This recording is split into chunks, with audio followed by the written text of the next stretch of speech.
Now here's an unusual one for a Famicom mystery game. You might have actually played this one.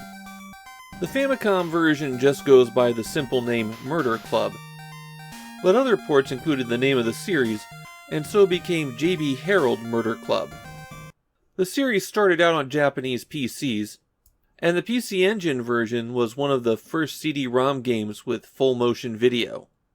That's the version that got released outside of Japan. JB Harold became a huge series, though all of the games except this first one were Japanese exclusives. In the games, you're JB Harold, a police detective in America. And in this first game, you're trying to get to the bottom of the murder of a stockbroker. They were stabbed and dumped on the outskirts of Liberty Town.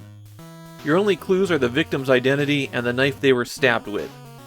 So then you set out and start interviewing people. And that is actually everything there is in this game.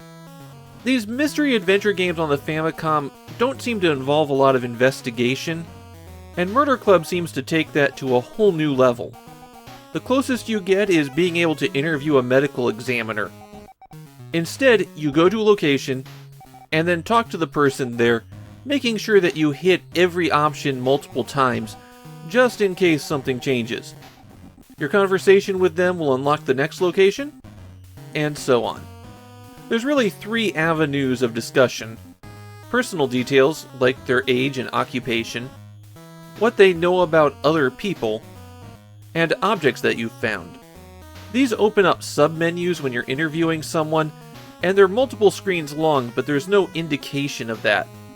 The fact that it's so heavily conversation-driven is one of the bigger problems with Murder Club, since at one point in the game, you have to backtrack to a bunch of people you've already interviewed, and then one person who shouldn't know anything about the case has additional information. This first JB Harold game is really beloved in Japan. Or I should say, the computer versions are. I found lots of people gushing about the game, loving its huge cast of characters, but not a single word about the Famicom version. In fact, it was really hard to get my hands on a copy of this cartridge. I'm going to guess it did not sell especially well.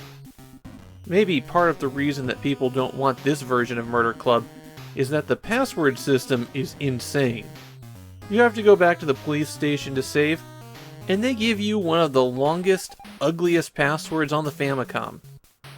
As for myself, well, it's always hard for me to judge these adventure games since I'm playing with a walkthrough in front of me, and I'm always just zipping along so that I can get as much footage as possible.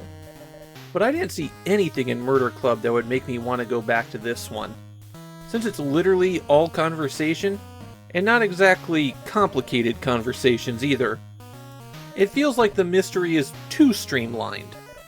Even the most interesting aspect of the game to me, which is putting your case before the DA so that you can get a warrant to arrest the murderer, isn't really that much different from the conclusion of other mystery games. I might have to try the PC Engine version at some point, though.